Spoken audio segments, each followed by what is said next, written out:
Park Rapids High School administrators desired to find a way to reach out to those students who might not otherwise have supports in place to make it in a traditional high school environment and to help them earn a high school diploma. Lisa Coborn proved to be the answer. The teacher built the Park Rapids Area High School Alternative Center from the ground up in 4 years based on the research and principles of ACEs, Adverse Childhood Experiences. Much of the success of the program comes from Lisa's own personal commitment to students and ability to build relationships with students and families at risk. The community also has responded to serve these students in a variety of ways. A community bank offers them financial literacy sessions, and the local subway works to hire the students and help them balance work and school, and the animal shelter gives them therapeutic volunteer opportunities. Please join me in applauding Lisa Coborn and honoring her as a 2018 MREA Educator of Excellence for her innovation and collaboration in getting results for students.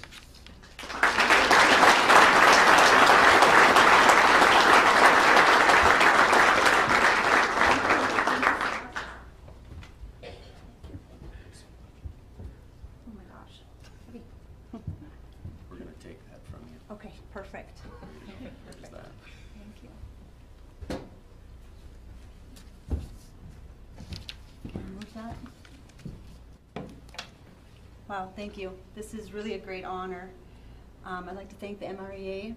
The conference that we had today was just great. It's so fun to collaborate with other people doing really good things, and there are a lot of really good things going on out there in the state, so it was great today. Also, I know that we honored our veterans earlier today, but I just don't think we could ever honor them enough. And so I'd like to take a second to say thank you to anybody who served. I'd also like to thank the Park Rapids Panther School Board. And my administrators, that's a little inside joke, sorry. My administrators, Jeff Johnson and Lance Bagstead, who really have just supported every single thing I've asked of them with the ALC.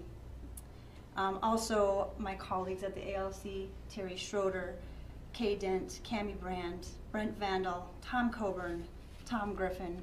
Without their talents, I wouldn't be able to do the things that I do there. I also need to thank my mom, who was my first and best teacher, and my husband Tom, who listens to me, knows me better than anybody, even when he doesn't want to listen to me. I couldn't do anything without him. And my two sons, Tucker and Sam, for the laughter and music they bring to our family. When I was a little girl, I used to take my dad's college textbooks, for real, downstairs and underline and circle and pretend that I was a teacher. And then I'd try to get the neighborhood kids to come in and be my class. And more often than not, I had an imaginary class. What I didn't understand, though, when I was little is the great responsibility that comes with teaching.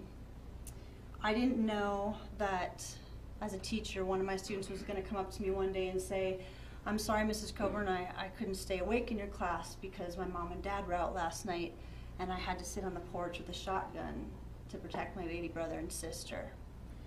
And I also could not have ever imagined when a student of mine came in and said, "My mom was high on pills and we got in a fight in the car.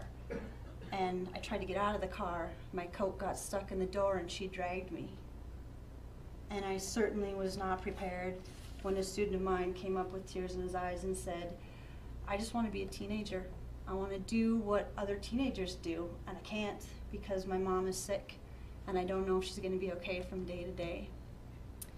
And so it's that responsibility that got me thinking when we started the ALC, like, what am I going to do? I'm one person, and look at all this help that these kids need.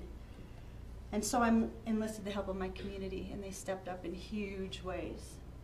One of the first things we did, the administrators at Park Rapids and my hubby, we partnered together because we recognized that we had teen parents who had to choose between coming to school to get their diploma or getting a job to pay for daycare. And so we now have a daycare on campus so our kids can get to school and get their diploma. And we also enlisted the help of early childhood family education for those parents so that they can get the education that they need, the parenting skills, and they need to be a part of the Pregnant Moms program. You already heard about Citizens National Bank, but they opened their doors to our kids, brought them in, gave them food, let them sit in those big leather chairs that they have, and taught them financial literacy, and made it easier for them to even just walk through the front doors of a bank. That can be pretty intimidating for young kids. You heard about the animal shelter and how we volunteer, and Subway, how they helped out. We have a group of quilters in our community that make much needed and beautiful quilts for our students. We have mental health agencies that come into the ALC and they offer skills courses for our kids. And really I could stand up here and go on and on and on about how our community has helped.